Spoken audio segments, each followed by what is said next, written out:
Hey, Wow. Wow. you feeling wow today? I'm feeling wow today. It's been busy. Why? Why is it busy? I mean, look, we have a platform. Free Float has a platform. How do you get there? So right now, you go to boardsabermetrics.com. However, we are in the process. We're going to move it all over. I know we just launched it yesterday. Don't tell people that. Don't say that. We're already going to change the domain. We're not supposed to say certain Don't tell things. people that. All I know is that we have a platform. All right. And you can access it, and it's free. There's bugs on it and stuff, but look, it's there. And now we're going to do it during our show. That's exciting. Yeah, let's What do is it. our show? What are we doing? Who are Live. you? Who are we? Live from Black Rock's Kosher Dill Pickleball Court. That's a nod to all the anti-Semites over there at Vivek Ramaswamy's company. How can you have a kosher pickleball court? That's great. It's the ESG industry's only weekly woke data podcast featuring BS man Matt Moscardi. And today's earmuff solid guesstimate called June 21st, 2023, our alternative democracy as seen through our platform. And I love it. an anti-ESG update from Matt. Yes. Right? It is well, it's actually not from me. I can't take credit for this one. I did not write this. You're reporting on it, though. I'm reporting on it. It is a brilliant Morningstar. Huge shout out to the team at Morningstar there. I believe the name of the analyst who came up with this is Alyssa Stankiewicz. So okay. Big cheers Good going, for Alyssa Stankiewicz. And they came up with the pillars of the anti-woke, which I love every second of. I'm hoping Alyssa's a fan of this show because she should be. Yes, obviously. I don't know that she is, but she should be. Matt, we were recently ranked the number 19th best business news podcast in the world. The world that is, or U.S.? Is it the world or U.S.? That is the world. It is the world. Universe. We beat out the BBC, their business channel. I believe it. And simultaneously, we beat out Africa Infrastructure Nation or something that like I was surprised about. I thought that they would edge us out. You know, it is all of Africa. We forget that Africa is a giant continent with billions of people on it. So we beat them. I would say congratulations to us for being in the top 20, but screw that. We're number 19. We're better than number 20. Yes, that is correct. We are better than 20. All right, come on. Ready for this? I'm very excited about everything. Yeah, let's do this. I'm going to need your help today. For those of you live streaming, you're lucky because Matt's actually going to be using our platform. For those of you who are not, go get our platform. Don't be a dope. What are you doing? What are you waiting for? Yeah, don't be an idiot. So we're doing an alternative democracy roundup. This is kind of like a directors we hate edition. This is I found a lot of I looked through probably 60 meetings here, but there was quite a bit of director hate, which I was very pleased about because we can use our platform to kind of look into these directors. I will say this: for once, I'm actually sad that it's the end of proxy season. That's and true. you can't do this anymore. No, we can't. We'll always find things to talk about. I'm just saying, this was the most boring thing, and now I'm excited about it. Okay, let's start with Etsy. Can you go to Etsy? Let's go to Etsy. Here's Etsy on our platform. Here's what they look like. And I hope you're all live streaming. You want me to give you some stats about Etsy before you start? You can. I'm not asking for them, but you seem eager to, so go ahead. Look, Etsy, the team is actually pretty strong. They're batting .684. That's very strong. Very strong. If you're wondering what the batting averages mean, high is good and low is bad. 500 is the average. Unlike in baseball where 300 is basically a Hall of Famer, for us 500 is you're saying it's average. It's average, as it should be, right? 400 to 600 is like you're playing like everybody else. Basically what we're saying is the board members on your team are, roughly mediocre, like at their performance metrics. And the performance metrics are TSR and EBITDA, so pure excellence, right, Vivek? And money is excellence. Then carbon, which, nobody likes carbon. We have it. And then finally, controversial activity. Basically, do they sit on boards of companies that are super controversial and suck at controversy? Do they get into sucky behavior? So what we've got is every board member and how they rank. And the team 684 overall, 684 is incredible. good. And remember, Etsy is the company that last week said the CEO said that that they're leaning on the pillars of things like ESG makes That's the company correct. stronger. Diversity, And caring about the environment makes them stronger. just so we're clear, Yeah. our batting average is not an ESG rating. Our batting average is actually how the company performed Yes. and the board members were involved. It's the So this is not a B attribution- plus. We're not this is going not a to B call it a plus. C minus and move This isn't forward. a score. This isn't some bullshitty severe risk. This is straight Ooh, I up like how they severe risk. performed I like on severe risk. excellence. Okay. All right. Stop filibustering. The two directors that the shareholders hated, we got both at 30% roughly, which is a lot. That is a significant amount of That's a hate. lot. Yeah. Michelle Burns and Fred Wilson. Is there anything you can tell us about either Oh. one of those directors? All right, here's what I can tell you. Yeah. Let's pull up Fred Wilson. This is Freddie. This is his Yeah. baseball card. This is his metrics right here. Ooh. Freddie's on Coinbase and Etsy. I handsome wonder fella. if this is Coinbase related, not Etsy related. Okay. Freddie has 22% of Etsy's influence, but this is a Wow. 720 batting average director. Yeah. This guy actually his strengths are EBITDA earnings and low controversies, and he's great on carbon. His TSR is just mediocre. What are we angry about? What are we angry about him for? Yeah, I didn't. Again, I don't get this. I didn't do a big proxy dive to see if maybe he failed at attendance or something. I don't have the immediate answers. I just want to see if our data spoke to anything. I can see that his total shareholder return is a little low compared to. I mean, It's still good. It's below average though. Below average. It's like middle of the pack. We've tagged him as environmentally friendly as an influencer because on all the boards he's on, he tends to have more than 10% influence, and a power broker. He's like a dude. Here's the important thing to me is that Michelle Burns, and this is what the shareholders didn't know, but now they can know if they subscribe to our platform. But Michelle Burns and Fred Wilson combined control 37% of the influence at the company. Yeah, really, and the CEO, Josh Silverman, has 29%. So really, if the shareholders were trying to make a statement, they actually are doing a good job. They targeted powerful people. They so did I do like that. it. I like it. I wonder though that Fred Wilson is a Coinbase board member, and Michelle Burns is on Goldman Sachs, Anheuser-Busch, and Cisco also. She might be a little overboarded. Too many boards. That might be the There's problem. Too many boards. That might be the problem. Also, a little too woke boardy, like between Etsy and Yeah. now nobody likes Anheuser-Busch because apparently the Belgians are woke, and Goldman Sachs, nobody likes Goldman Sachs. She's on a lot of boards no one likes. That's part of her problem probably.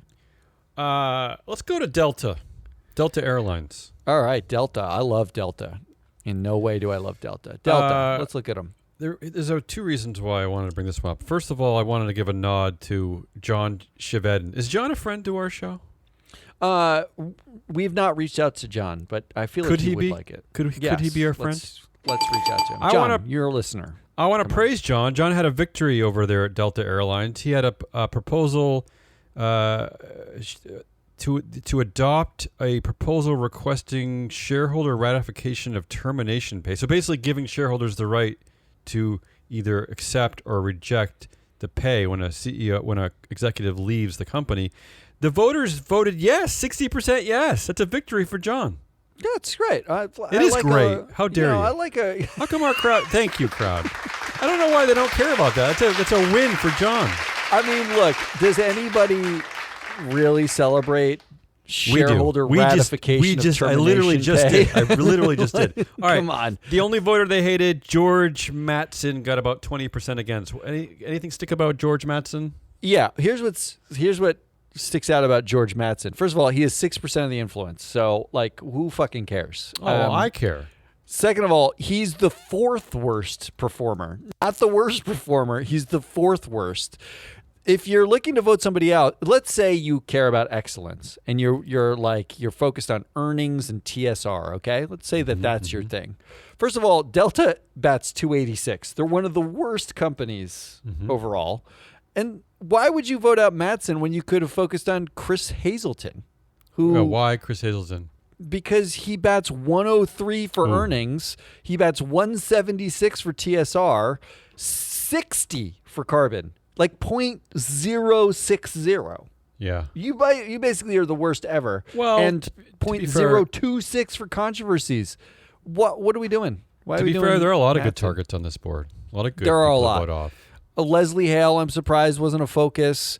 She has 1% of the influence. But Ed Bastian, like he came out and he's all for ESG now, right? Isn't he? Didn't he say like diversity and inclusion was a cornerstone of their thing?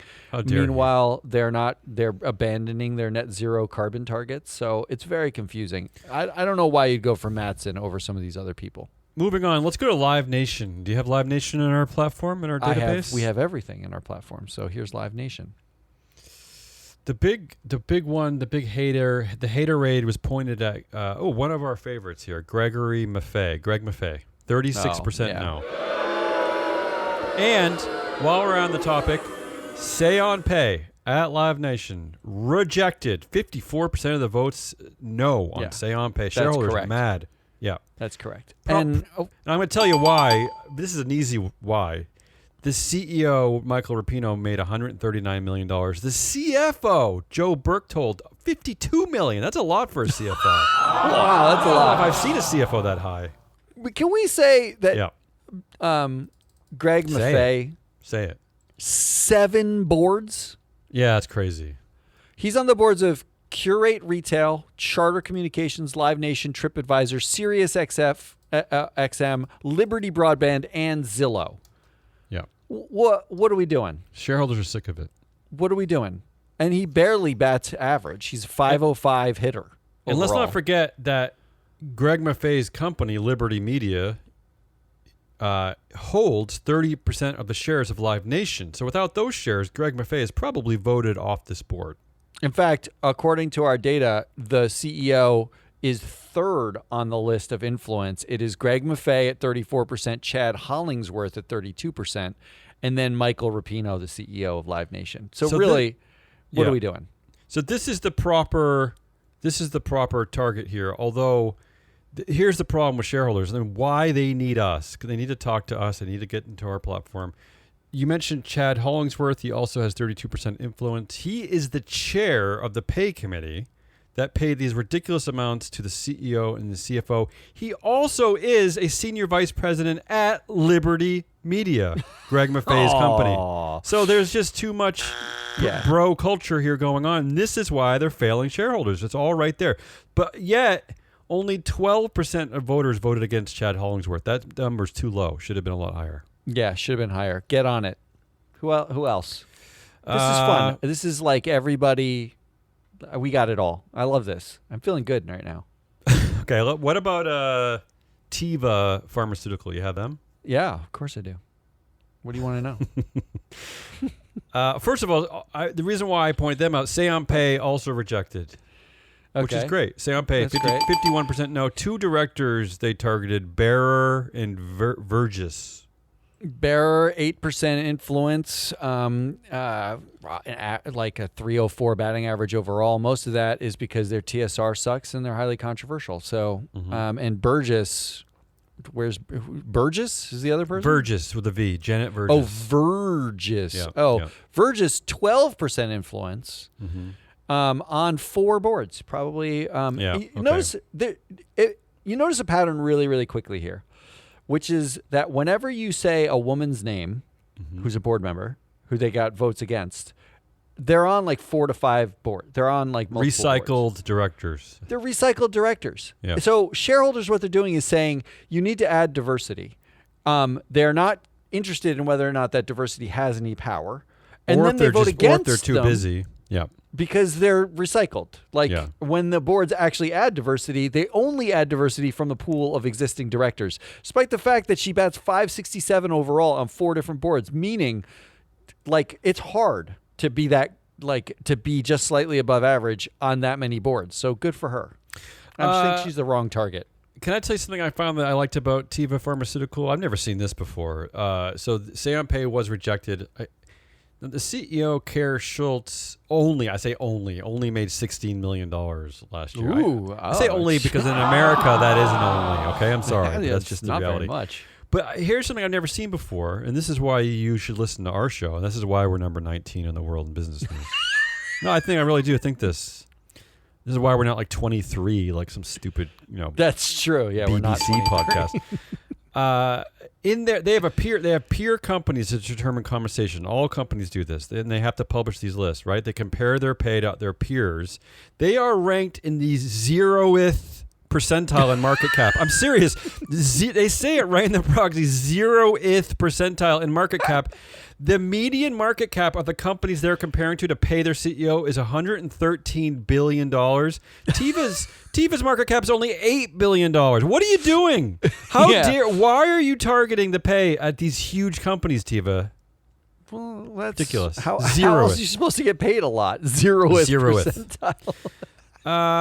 What else do you want to look up? How about Fastly? There's a lot of weird stuff going on at Fastly. Do you have Fastly? I do, yeah.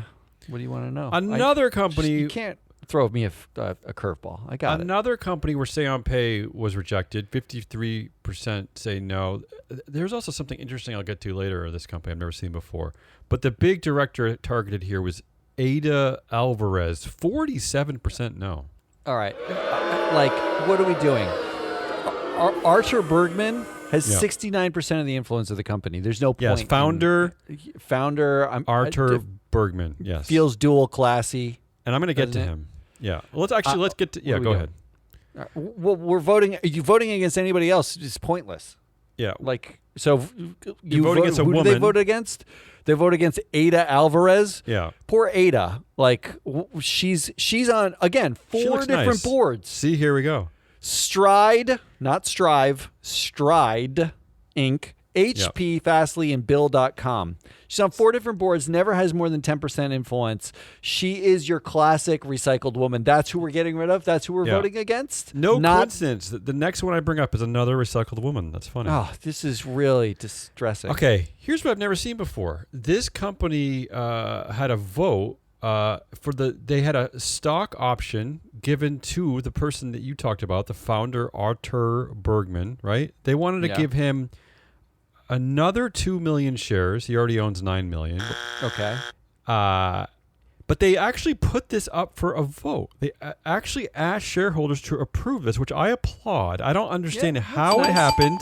And you know what? It lost. They said no. That's correct, as they should. What are we doing? But yet he controls the company. Right? Doesn't he own a considerable amount of voting power? But I'm just amazed that Fastly did this. I'm amazed they put up the vote, and I'm amazed shareholders were like, "No, screw you, founder." I don't think so. We categorize these companies like governments, and this is a totalitarian company. They're fake public companies for the most part because one person usually controls it. Uh-huh. How are these public? How are these publicly listed? And yet, Matt, the shareholders said no to the founder getting another option award. Good for you, shareholders. Good for them in most point. And then they also said we hate Ada Alvarez, who's 4th on the list of influence after the CEO and 2 other people. Right? What are we doing? Do you want to? Let me do one more. Yeah, I want to see one more, and then I want to talk AMC about networks. Do you have AMC networks in our database? Yes, I do. Let's look at AMC. AMC, we're saying right off the bat, 80% of this board is connected to one another through other boards. This is like every other media company. Yeah. This is the James Dolan joint, right? So the whole Dolan family owns this. Again, why does anybody?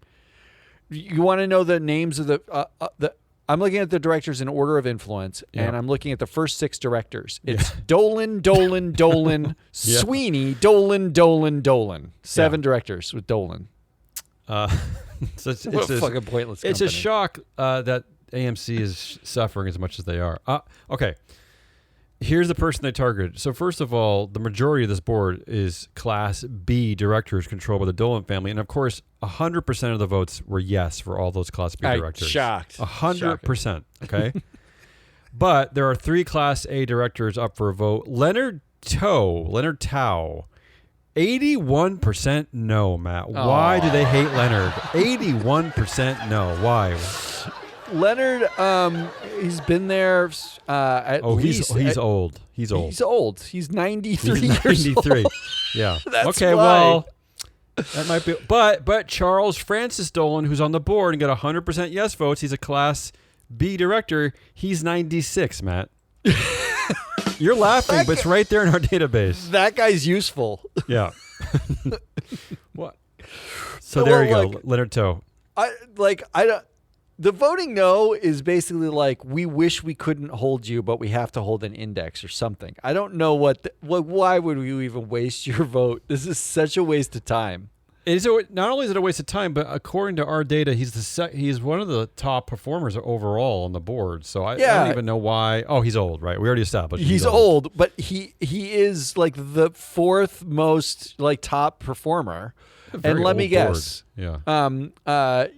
The next one top performer after Leonard Toe, also probably Carl Vogel is like 1 spot removed. Nice performer. How'd he do for his vote? He got 44% no.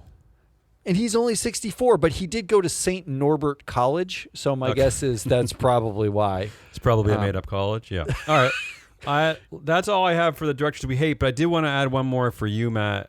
Caterpillar had a anti-woke and anti-ESG proposal, an audit analyzing the impacts of the company's diversity, equity, and inclusion policies from the National Center for Public Policy Research. Yeah, did it win? I will say that in their statement, they say by devaluing merit, corporations have sacrificed employee competence, moral, and productivity to the altar of, quote, diversity, unquote. The altar.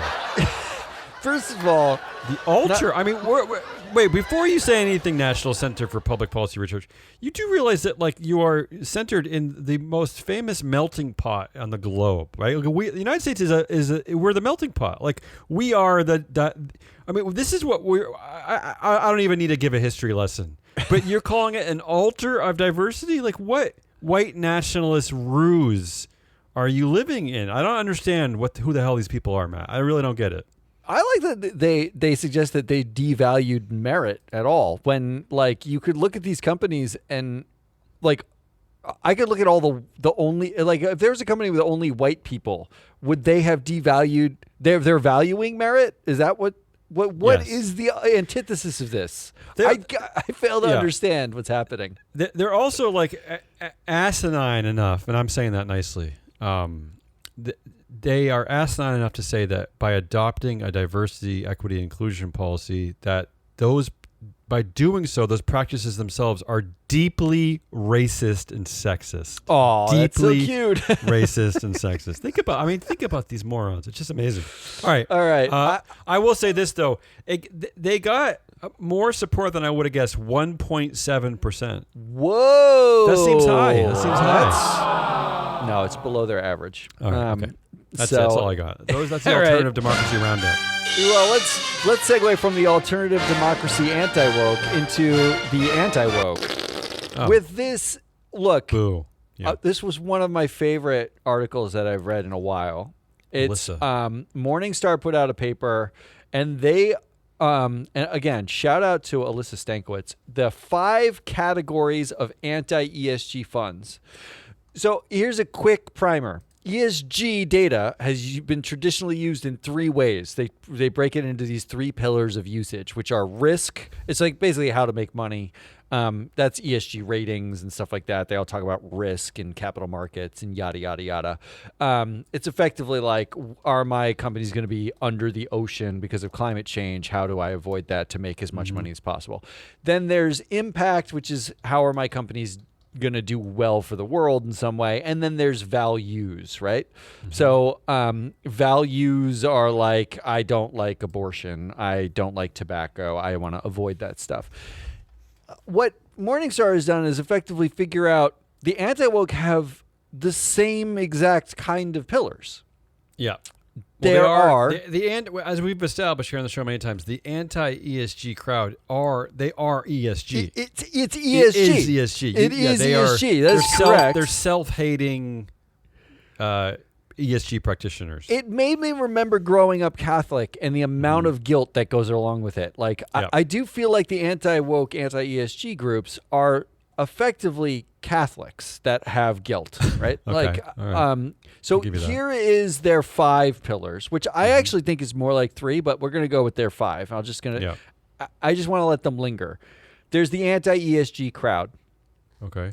Now, the anti-ESG crowd is really, they could only find one fund that really squarely fit this, because what they do is they actually buy ESG ratings. They use ESG ratings in reverse.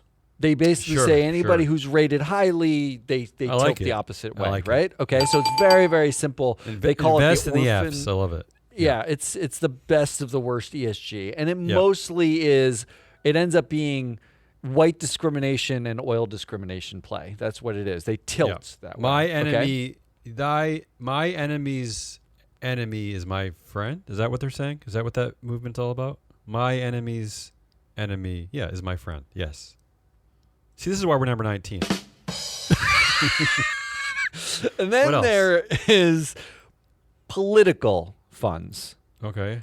Now, the political funds are there. It's really, really simple. It's fuck the liberals. That's it. Oh, I like this. That's it.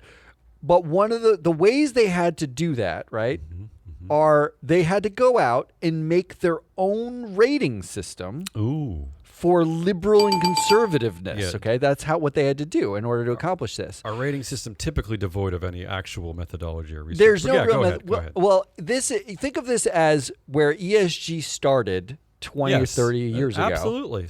In Rick Marshall's barn. They literally are redoing it. They're taking the same data points that ESG has given them by forcing disclosure over 50 years, right? Which is really what all ESG data is, forced disclosure. They're using that data, harvesting it, and then they created their own system that says semi-opposite thing to the existing ESG rating system. That's it. Yeah, they're just doing ESG stuff. It's points of emphasis, right? Yeah. So there's basically the ESG rater reversers in political funds. Like I was going to say they sound very similar to me. Those two groups, yeah. Then there's this group, which I didn't really fully recognize their existence, but Morningstar claims they're the largest cohort of anti-ESG. Okay. They call them the renouncers. Ooh, that sounds biblical, almost. Doesn't it? Yeah. Well, I'm afraid. these are actually funds that prior to the anti-woke movement not only bought ESG data, but used ESG data, put it in the fund name, and talked about its value. Yeah. Oh. They have since scrubbed all mention of ESG. Yes, right. From part of the political theater. Yeah. They are classic cowards. They are classic money-chasing, ambulance-chasing cowards. What they've done is they were ESG funds, they removed it, and now some of them are even calling ESG a Marxist plot. They've changed all of their rhetoric. It's been proven it is a Marxist plot. So this actually conforms with a paper from 2005 by Michael Cooper, Hussein Gulen, and Raghavendra Rao. I remember those names because they're... Oh, I already remember them. Yeah, you've written them down.